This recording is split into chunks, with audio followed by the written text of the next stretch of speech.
देखिए, चौधरी अकरम खान भी कभी भी ना तो नशे के खिलाफ बोले आज तक, ना अवैध खनन के खिलाफ बोले आज तक। भाई साहब, चौधरी कंवरपाल जी का पढ़ा लिखा होना तो आप खुद समझ सकते हैं। जब एक छोटी सी बच्ची सवाल करती है इंग्लिश में, उसका जवाब उनको आता नहीं है। नमस्कार, स्वागत है आप सभी का हिंदुस्तान 24 पर और मैं आप सबके साथ विपिन चौधरी। इस समय मैं हल्का जगाधरी में मौजूद हूं और तस्वीरों में आप देख सकते हैं यहाँ पर मैं एक ऑटो रिक्शा में बैठा हुआ हूं और यहाँ पर ये जो भाई मेरे बराबर में बैठे हुए हैं, इन्हें छपरौली जाना था। छपरौली या छछरौली? छछरौली जाना था। थोड़ा सा इस एरिया से मैं अभी अनभिज्ञ हूँ, तो मैं माहौल जानने के लिए ही यहाँ पर पहुंचा हूँ।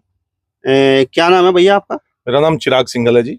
चिराग सिंघल जी, यहाँ से भारतीय जनता पार्टी ने कंवरपाल गुर्जर पर दांव लगाया है जी, कांग्रेस पार्टी ने अकरम खान पर दांव लगाया है जी, और आम आदमी पार्टी से यहाँ पर आदर्श पाल हैं, बिल्कुल है। दर्शन खेड़ा बहुजन समाज पार्टी से हैं और विनोद कश्यप भी यहाँ पर चुनाव मैदान में आजाद समाज पार्टी से। तो मतलब हवा क्या बोल रही है जगाधरी की? देखिए, जगाधरी में एक ही आवाज है कि जगाधरी का लाल चौधरी आदर्श पाल।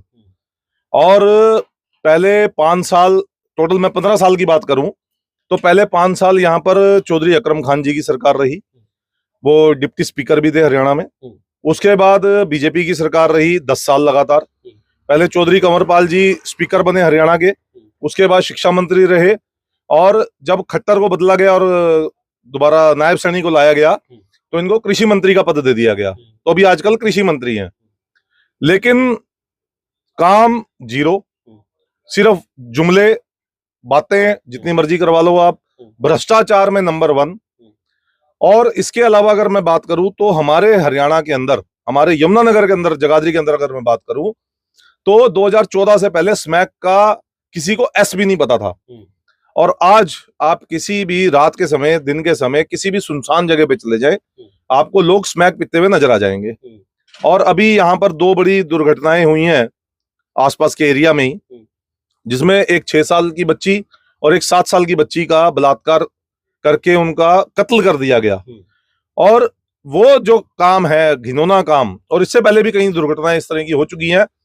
ऐसा दुर्घटना वाला काम जो है, ये एक मानसिक रूप से विकसित आदमी ही कर सकता है। और जो स्मैक का नशा है वो आदमी को मानसिक रूप से खत्म कर देता है। अच्छा, तो ये जो स्मैक का नशा है, ये सिर्फ और सिर्फ 2014 के बाद यहाँ पर इतना ज्यादा आया है। मतलब अगर स्मैक यहाँ पर ना होता तो रेप भी ना होता। देखिए, बिल्कुल, अगर आदमी यहाँ पर स्मैक का नशा नहीं करेगा तो इस तरह की घटिया हरकत करने के लिए कोई नॉर्मल आदमी क्या वो ये काम कर सकता है? अब आप हैं, हम हैं, हम अगर नशा नहीं करेंगे, हमारा दिमागी संतुलन ठीक है, हम क्या सोच सकते हैं कि 6-7 साल की बच्ची के साथ हम ऐसा घटिया काम करें?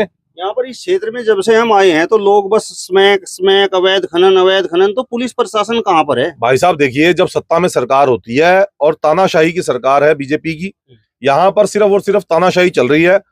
आप अभी आचार संहिता लगने के बाद आप यहाँ पर चेक करिए, मैं आपको अभी आज की न्यूज भी दिखा देता हूँ। एक इतनी ज्यादा संख्या में आचार संहिता लगने के बाद यहाँ पर नशे का जो ड्रग्स है या स्मैक है या डोडा, चरस, पोस्ट, जो भी चीजें हैं, वो इतनी भारी संख्या में पकड़ी गई जितनी पिछले 10 साल में नहीं पकड़ी गई। तो आप उससे अंदाजा लगा सकते हैं कि क्या ये खेप अभी आ रही है, ये रेगुलर आ रही है। लेकिन क्योंकि अब इतना प्रभाव सत्ता पक्ष का नहीं रहता, जब आचार संहिता लग जाती है तो मंत्री जी वगैरह या जो भी इसमें इन्वॉल्व है वो फोन नहीं कर पा रहे होंगे। अब फोन नहीं कर पा रहे तो इसलिए पकड़ा जा रहा है। पहले क्या होता था, पकड़े जाते थे, छूट जाते थे, फोन आते थे तो उनकी खबर छपती नहीं थी या वो सामने आता ही नहीं था। तो ये सब चीजें जो है लगातार 10 साल से हम खुद देख रहे हैं। और मैं अगर अपनी बात करूं, मैं 12 साल पहले से, 2012 से भारतीय जनता पार्टी के साथ जुड़ा हुआ था। हाँ, आपका चेहरा बता रहा है, आपने तिलक भी लगा रखा है और ऊपर से आपका नाम सिंघल। तिलक लगाना एक अलग चीज है, वो मेरी आस्था का विषय है। चाहे मैं किसी भी पार्टी में रहूं या ना रहूं, मैं मंदिर जाना, धर्म कर्म, वो मेरी अपनी आस्था है। अग्रवाल समाज से हम लोग हैं और अग्रवाल समाज हमेशा से भारतीय जनता पार्टी को सपोर्ट करता रहा। लेकिन साथ साथ अग्रवाल समाज एक बुद्धिजीवी समाज है। अगर अग्रवाल समाज को कहीं ये लगता है कि ये चीज गलत हो रही है, समाज के लिए घातक है, तो उसका खुलकर विरोध भी अग्रवाल समाज ने सबसे पहले किया है।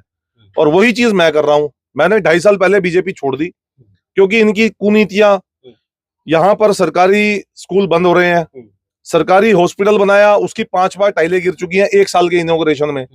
आपके घर पे, मेरे घर पे अगर टाइलें लगी हैं फ्रंट एलिवेशन की, क्या वो 1 साल में गिर जाएंगी? भ्रष्टाचार है उस चीज में भी। बिना बात के नालियां बना दी, उसमें भ्रष्टाचार है। पानी की निकासी नहीं है आज तक। जगाधरी में पानी भरता है, करोड़ों रुपए खर्चने के बाद भी आज भी पानी भरता है। तो जो नियत है ना, अगर सही नियत से सही ढंग से ड्राइंग बना के काम किया जाएगा तो आपको एक अच्छा रिजल्ट मिलेगा। अगर भारतीय जनता पार्टी ने सही ढंग से सही नियत से काम किए होते तो मैं कहता हूं उनको 2 बार तो सरकार में आ चुके थे, तीसरी बार भी वोट मांगने की जरूरत ना पड़ती। चौधरी अकरम खान क्यों नहीं?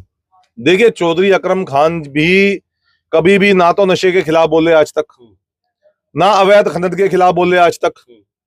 और यहाँ की जनता जो है वो एक नया चेहरा देखना चाहती है, जिस आदमी के अंदर जुनून हो, जो आदमी समाज की बात को विधानसभा में रख सके, अपने काम करवा सके। यमुनानगर इंडस्ट्रियल हब है, यहाँ पर मेटल इंडस्ट्री, प्लाईवुड इंडस्ट्री आज के टाइम में आधी से ज्यादा बंद हो चुकी है और ये 15 साल के कुशासन का नतीजा है जो ये हालात आज हो रहे हैं। तो हर आदमी ये चाहता है कि यहाँ पर कोई ऐसा आदमी आए जो इस प्लाईवुड इंडस्ट्री में एक नई जान फूंक सके, मेटल इंडस्ट्री को रिन्यू कर सके, जो पढ़ा लिखा हो, जिसकी सोच ऐसी हो कि सही ढंग से काम कैसे होने हैं। क्यों चौधरी कंवरपाल पढ़े लिखे नहीं क्या? भाई साहब, चौधरी कंवरपाल जी का पढ़ा लिखा होना तो आप खुद समझ सकते हैं। जब एक छोटी सी बच्ची सवाल करती है इंग्लिश में, उसका जवाब उनको आता नहीं है। एक विधानसभा में पूछा जाता है, एक पेपर दिया जाता है, उसमें 1 लाख का अंक वो उनसे पढ़ा नहीं जाता, वो 10,000 है या 1 लाख है। मुझे कहने की आवश्यकता नहीं है, आप उनकी खुद की वीडियो देख लीजिए, मैं आपको दे देता हूं, आपको खुद समझ में आ जाएगा कौन पढ़ा लिखा है कौन नहीं पढ़ा लिखा। चौधरी अकरम खान तो पढ़े लिखे होंगे। देखिए भाई साहब, उनके बारे में मैं नहीं जानता, ज्यादा मेरी ज्यादा जानकारी उनके बारे में नहीं है कि वो पढ़े लिखे हैं कि नहीं है। लेकिन हम तो ये चाहते हैं कि यहाँ पे एक ऐसा चेहरा आए जो अपनी बात को सही ढंग से साबित कर सके। दूसरी बात, कांग्रेस की सरकार जो है वो आपने भी देखा होगा ताजा ताजा, कि आप जो पूछ रहे ना कि अकरम खान क्यों नहीं, ताजा ताजा उदाहरण है हमारे पास हिमाचल प्रदेश। हिमाचल प्रदेश का दिवालिया निकल चुका है, सैलरी देने के पैसे नहीं है, कांग्रेस की सरकार है, झूठे वादे किए गए वो पूरे नहीं किए गए। अकरम खान जी भी कांग्रेस से हैं, कल को मान लो ये आ जाते हैं तो वादे कैसे पूरे करेंगे अपने? यहाँ भी हिमाचल वाला हाल हो जाएगा। तो यहाँ पर हमें वो सरकार चाहिए जो चल रही है दिल्ली में, जो चल रही है पंजाब में, जहां वादे किए गए तो उनको पूरा भी किया गया। अगर 300 यूनिट बिजली फ्री की बात की गई तो वो दी भी जा रही है। अगर शिक्षा की बात की गई तो नए स्कूल, एक वर्ल्ड लेवल के स्कूल वो बनाए भी गए हैं, मोहल्ला क्लिनिक बनाए गए हैं। और उसके बाद अगर मैं बात करूं रोजगार की, वो भी उपलब्ध कराया गया। अमृतसर के अंदर एक बिजली का स्टेशन था जो प्राइवेट था, जीवी के कंपनी का था, वो एक तरह से बंद हो चुका था। उसको पंजाब सरकार ने हैंड ओवर लिया, उसको खरीदा। आज पंजाब सरकार उसे चला रही है, बहुत अच्छी तरह चला रही है। वहां का जितना रोजगार खत्म हो चुका था उसको दोबारा से रिन्यू किया उन्होंने, प्लस 44,000 नई नौकरियां, जितने कच्चे कर्मचारी थे उनको पक्का किया, एक नई नौकरियां दी। तो वो सब चीजें जनता देख रही है कि कौन आदमी अपने वादे पूरे करता है। सिंगल साहब, वोट कहाँ से आएंगे? वोट कहां से आएंगे? जनता देगी जी। जनता आज के टाइम में पूरे आवाज में, आप बाजार में चले जाओ कहीं पे भी, पूरे बाजार में एक ही आवाज है, चौधरी आदर्शपाल।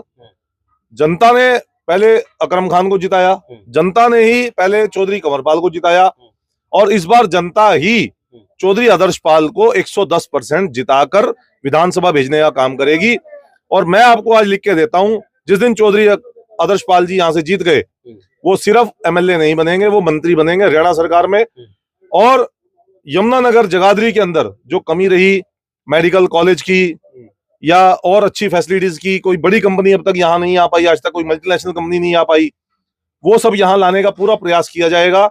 और जगाधरी यमुनानगर को एक नई पहचान वो दोबारा से मिलेगी, क्योंकि टैक्स देने में हरियाणा में नंबर 2 पे है आज भी यमुनानगर जगाधरी।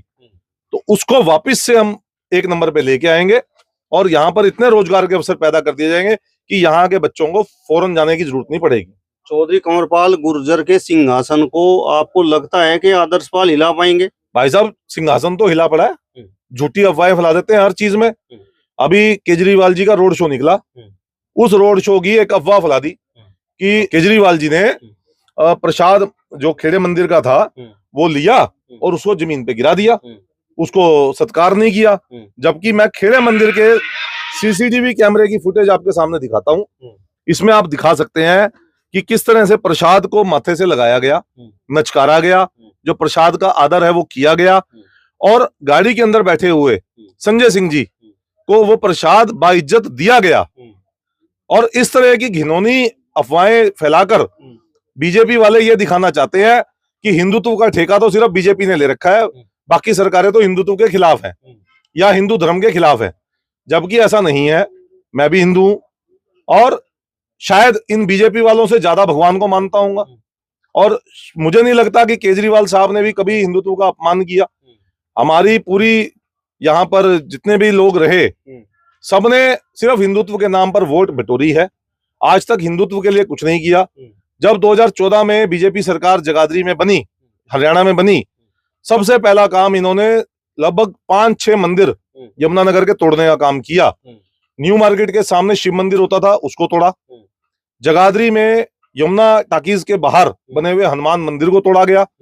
उसके बाद चौक बाजार से आगे देवी भवन बाजार जाते हुए पीपल के पेड़ के नीचे शिव मंदिर को भी तोड़ा गया। उससे आगे प्रकाश चौक से आगे शनि मंदिर को तोड़ा गया। ईएसआई हॉस्पिटल के बाहर बने शनि मंदिर को तोड़ा गया। ये काम है इन हिंदुत्व वाली ठेकेदार वाली सरकारों के।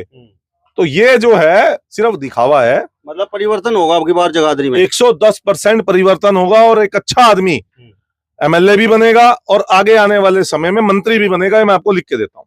आपका क्या नाम है भैया? सर मेरा नाम राहुल राणा है। अच्छा राणा जी, क्या लग रहा है परिवर्तन होगा अब की बार, या अब की बार फिर भाजपा की सरकार आओगी? सर भाजपा सरकार से तो लोग बिल्कुल थक चुके हैं।